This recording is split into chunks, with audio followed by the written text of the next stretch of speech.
আজ কলকাতার পুরোনো দিনের সাহেবপাড়ায় যাব কিছু হেরিটেজ রেস্টুরেন্টে খাবার খেতে।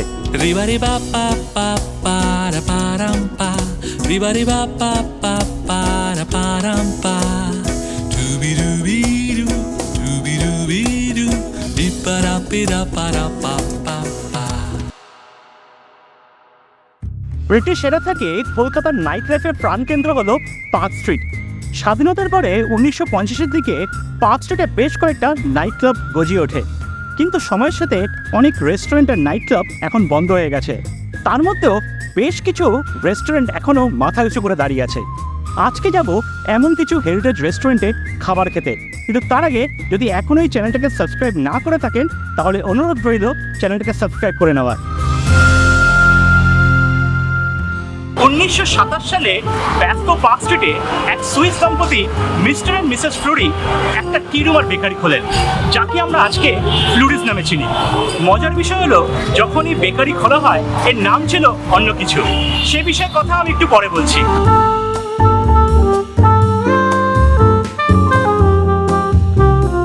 ফ্লুরিজে ঢুকলে আপনি এক ইউরোপিয়ান ভাইবস পাবেন।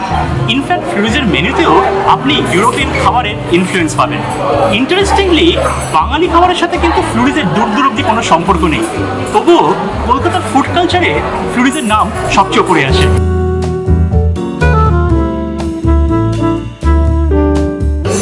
ব্রেকফাস্ট করতে এসে যদি বড় প্ল্যাটার ট্রাই করতে চান তাহলে ইংলিশ বা আমেরিকান ব্রেকফাস্ট নিতেই পারেন, কিন্তু ফ্লুরিজের মেনু থেকে 1927 সালে অরিজিনাল ব্রেকফাস্ট আইটেম ট্রাই করতে হলে আমার রেকমেন্ডেশন অন্য কিছু হবে।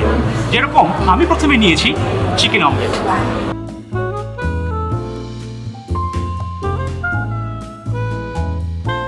এটা 3টে ডিমের অমলেট, তার মধ্যে শ্রেডেড চিকেন আর চিকেন সসেজের টুকরো, সাইডে গ্রিল টমেটো আর হ্যাশ ব্রাউন, আর টেবিলে রয়েছে ব্রেড টোস্ট।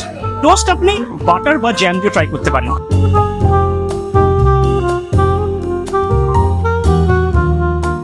এর সঙ্গে যে ব্রেডটা দিয়েছে এটাকে বলে সাওয়ারডো ব্রেড। নর্মাল ব্রেড যেটা মার্কেটে পাওয়া যায় আর্টিফিশিয়াল ইস্ট দিয়ে প্রসেস করা হয়, সাওয়ারডো ন্যাচারাল ভাবে ফার্মেন্ট করা হয়, তাই স্বাদটা একটু টক লাগতে পারে কিন্তু খেতে মারাত্মক ভালো।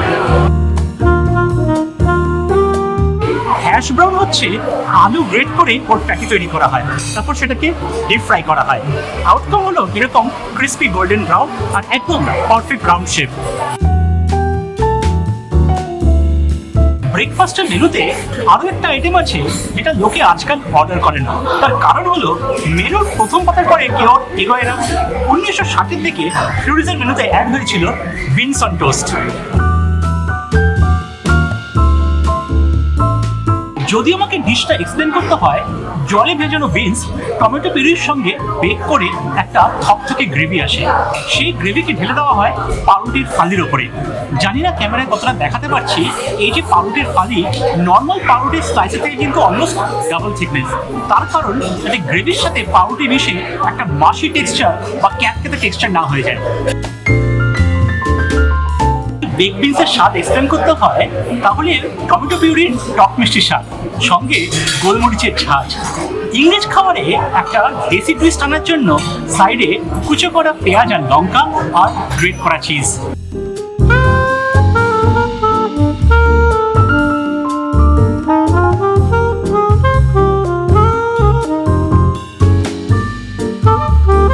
আফটার হার্টি ব্রেকফাস্ট যদি ব্ল্যাক কফি পছন্দ করেন তাহলে আমার রেকমেন্ডেশন এখানকার ভিয়েনিজ কফি। এসপ্রেসোর ওপরে হুইপ ক্রিমের লেয়ার, আর কফির সাথে যদি পেস্ট্রি কম্বাইন করতে চান তাহলে আমি বলবো এখানকার রামবল আর strawberry cube must not miss.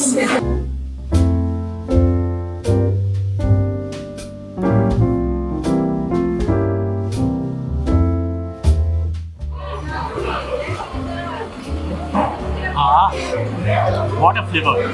এরকম ব্রেকফাস্ট দিয়ে যদি দিন শুরু হয় না, তখন সত্যি মনে হয় লাইফ ইজ গুড।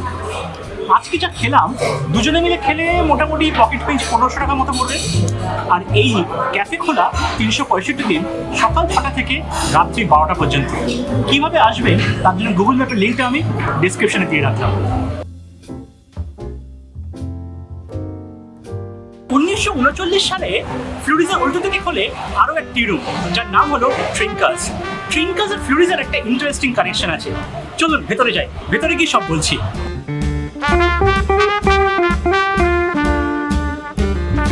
মনে আছে আপনি যে শুরুর দিকে বলেছিলাম 1927 সালে যখন ফ্লুরিজ খোলে তখন ওর নাম অন্য কিছু ছিল।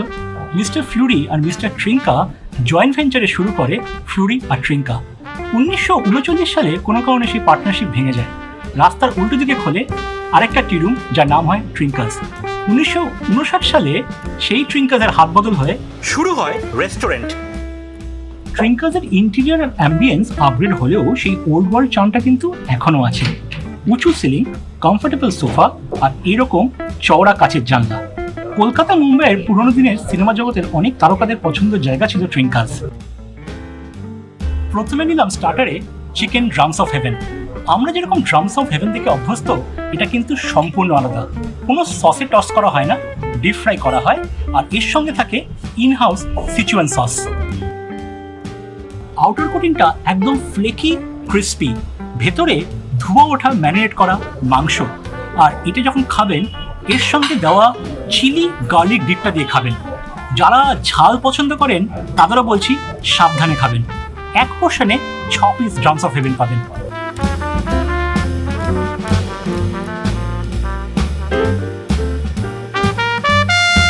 এবার যাব কন্টিনেন্টালের দিকে, এমন একটা আইটেম যেটা ট্রিঙ্কাসের হেরিটেজ ডিফাইন করে। 1960 সাল থেকে ট্রিঙ্কাসের মেনুতে রয়েছে লবস্টার থার্মিডোর।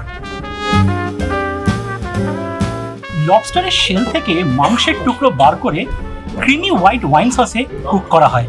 তারপর ওর ওপর পার্মেজান চিজ ছড়িয়ে বেক করা হয় যতক্ষণ এরকম গোল্ডেন ব্রাউন কালারটা আসছে।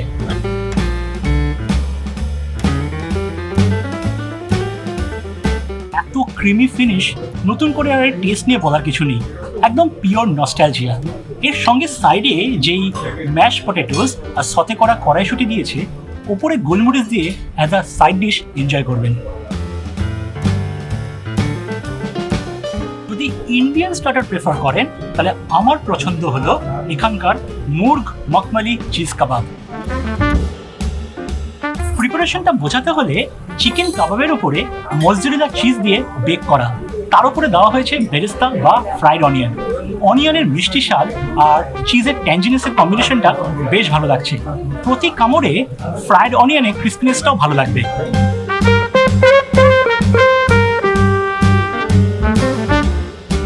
ভেবেছিলাম পেট ভরে গেছে, মিষ্টি খাবো না, কিন্তু জাতে বাঙালি তো মিষ্টি না খেলে না পুরো এক্সপিরিয়েন্সটা ইনকমপ্লিট হয়ে যায়। খুব কম লোকেই জানে ট্রিঙ্কাসে ক্যারামেল কাস্টার্ড পাওয়া যায়, যেটা best in town. Full cream মিল্কে ডিম মিক্স করে তার মধ্যে ভ্যানিলা এসেন্স দিয়ে বেক করা হয়, আর উপরে দেওয়া হয় ক্যারামেল সস। অ্যাকচুয়ালি যেই বাটিতে কাস্টার্ড বেক করা হয় তার নিচে ক্যারামেল সসটা থাকে। বেক করে যখন সার্ভ করা হয় বাটিটা উল্টে দেওয়া হয়, তাই জন্য ক্যারামেল সসটা উপরে থাকে। টেকনিক্যালি পুডিং আর কাস্টার্ডকে কিন্তু মিক্স আপ করবেন না। পুডিংয়ে স্টার্চ দিয়ে ওটাকে ঠিক করা হয়, আর কাস্টার্ডে ডিম দিয়ে ওটাকে ঠিক করা হয়। এটার একদম ব্যালেন্স মিষ্টি, আর এনজয় করবেন ওয়েন সার্ভ চিল্ড।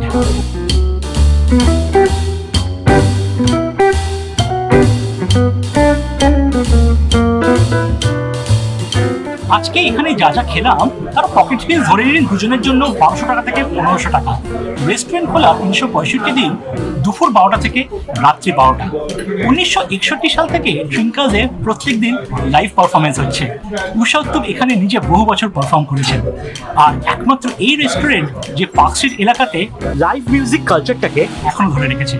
ন্যাচারালি এই রেস্টুরেন্টকে কালচারাল হেরিটেজের ট্যাগ উপাধি দেওয়া হয়েছে। রেস্টুরেন্ট কিভাবে আসবেন তার জন্য গুগল ম্যাপের লিঙ্কটা আমি ডেসক্রিপশনে দিয়ে দিলাম। পার্ক স্ট্রিটে রয়েছে এক 72 বছরের পুরনো রেস্টুরেন্ট। পার্ক স্ট্রিটে এত কন্টিনেন্টাল খাবারের মাঝে এই রেস্টুরেন্ট হলো আমার নর্থ ইন্ডিয়ান কুজিনের জন্য প্রিয়। রেস্টুরেন্টের নাম কোয়ালিটি।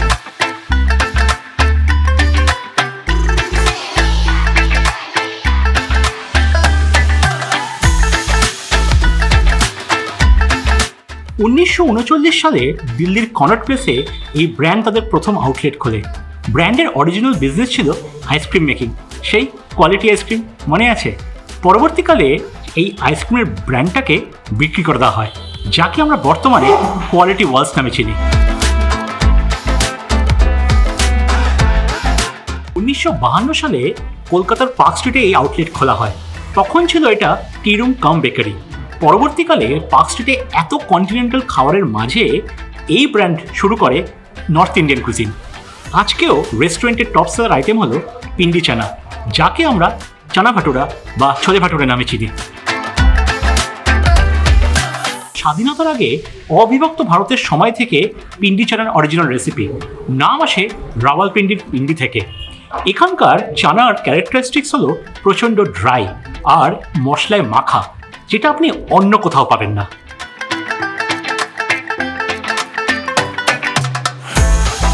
শুধু একবার এখানকার ভাটুরার সাইজ দেখুন। দোকানে আমরা যেরকম ভাটুরা সাধারণত খাই, আরামসে ডাবল বা ট্রিপল সাইজ, একজনের জন্য মোর দ্যান এনাফ। কলকাতায় যে ধরনের চানা আমরা খেয়ে অভ্যস্ত বা দেখে অভ্যস্ত, এটা কিন্তু সম্পূর্ণ আলাদা। প্রচণ্ড ড্রাই কিন্তু অসম্ভব ভালো খেতে। এটা ঘিয়ে রান্না করা হয়, তার মধ্যে নানা রকম মশলার খেলা। যখন খাবেন উপরে একটু লেবুর রস দিয়ে খাবেন। ও বাই দ্য ওয়ে, এই যে আলুটা আছে না, এই মশলা মাখা আলুটা, এটা একদম মিস করবেন না। ভিন্ন স্বাদের খাবার, খেতে অসাধারণ। এই খাবার আপনি অ্যাজ আ স্টার্টার বা অ্যাজ আ মেন কোর্স দুভাবেই খেতে পারবেন।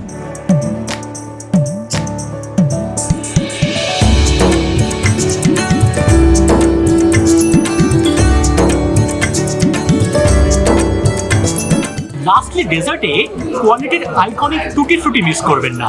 টল গ্লাস, তার মধ্যে স্ট্রবেরি আর ভ্যানিলা আইসক্রিমের স্কুপ, সঙ্গে ফ্রেশ কাটা ফল আর ড্রাই ফ্রুটস।